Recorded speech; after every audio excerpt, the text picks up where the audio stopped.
হঠাৎ করেই আমরা ক্যাম্পাসগুলোতে অস্ত্র দেখতে পাচ্ছি। আমরা এই অস্ত্রগুলো গত 15 বছর ছাত্রলীগের হাতে দেখেছিলাম।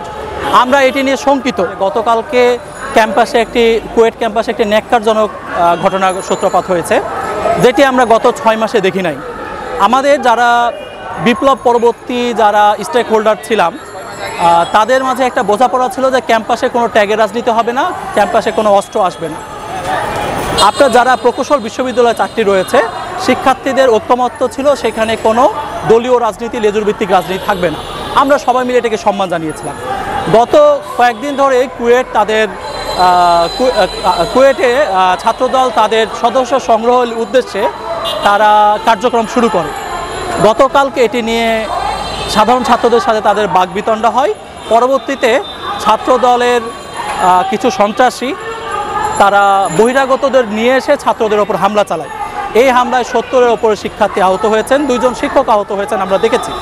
এমন অনেক শিক্ষার্থী দেখেছি তাদের পিঠে গুরুতর জখম হয়েছে, মাথায় সেলাই পড়েছে,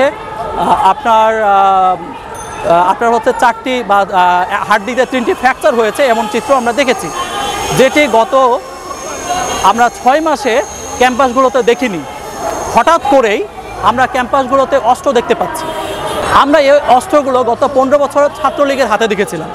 আমরা এটি নিয়ে শঙ্কিত যে নিরাপদ ক্যাম্পাসে বহিরাগতদের নিয়ে নতুন করে হামলা এবং অস্ত্র, এটি ছাত্র সমাজের জন্য অনিরাপদ একটি বিষয়। তারা অনিরাপদ ফিল করছে।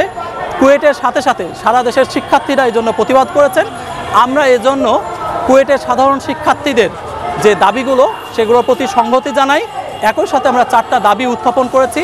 অবিলম্বে 72 ঘন্টার মধ্যে যারা দোষী তাদের ফুটেজ সংগ্রহ করে ফরেনসিক রিপোর্ট নিয়ে তাদেরকে গ্রেপ্তার করা হোক, শাস্তিমূলক ব্যবস্থা নেওয়া হোক। যারা আহত হয়েছেন প্রশাসনের খরচে তাদের চিকিৎসার ব্যবস্থা করা হোক। যে সমস্ত প্রকৌশল বিশ্ববিদ্যালয়ে লেজরভিত্তিক ছাত্র রাজনীতি নিষিদ্ধ, তার প্রতি সবাইকে সম্মান জানাতে হবে। চতুর্থত, যেহেতু ভিসি এই পরিস্থিতি ট্যাকেল দিতে ব্যর্থ হয়েছেন, তাদেরকে পদত্যাগ করতে হবে। এই দাবিগুলো নিয়েই মূলত আজকে আমরা কথা বলেছি। আমরা শুনেছি ইতিহাসের সবচেয়ে বড় শিক্ষা যে ইতিহাস থেকে কেউ শিক্ষা নেন না, তো এটা আমাদের জন্য প্রযোজ্য। আমরা আশা করেছিলাম যে যারা আমরা জুলাই বিপ্লবের স্টেক হোল্ডার, তাদের মধ্যে এই ফ্যাসিবাদী আচরণ হবে না, কিন্তু গত 6 মাসে আমরা ভিন্ন চিত্র দেখেছি। সুতরাং এটি আমরা বলবো যে একটা সতর্কবার্তা, কারণ এই ক্যাম্পাসগুলোতে অস্ত্র বা অন্যান্য বিষয়াদি এটা একটা সতর্কবার্তা। ছাত্রদল কিংবা যে কোনো পক্ষই যদি জুলাইয়ের আগে ফেরত যেতে চায়, আমার মনে হয় যে ছাত্র সমাজ এটা মেনে নেবে না। এটি হচ্ছে কারণ স্বাভাবিকভাবে ক্ষমতার রাজনীতি আমরা আসলে পরিপূর্ণভাবে বদলাতে পারি না। আমাদের চরিত্র বদলায় না, আমাদের চিন্তাভাবনা বদলায় না। সরকারের বিভিন্ন সংস্কারের কার্যক্রম আমরা করেছি বা করছি, তার আগে আমাদের নিজেদের চিন্তাভাবনারও সংস্কার হওয়া জরুরি। আমাদের বাংলাদেশের প্রত্যেকটা নাগরিক যে কোনো দল মতের, তারা তাদের নিজের কথা বলতে পারে, যেন তাদের নিজের ধর্ম প্রচার করতে পারে, নিজের রাজনৈতিক মতাদর্শ প্রচার করতে পারে, এটি হওয়া দরকার। এটা প্রত্যেককে এটি মেনে নিয়েই এগোতে হবে। কেউ যদি না এগোতে চায়, যেমন স্বাধীনতার আপনার আন্দোলন করা একটি দল পিছিয়ে গেছে, অন্য দলগুলোর ক্ষেত্রে একই বিষয় প্রযোজ্য হতে পারে।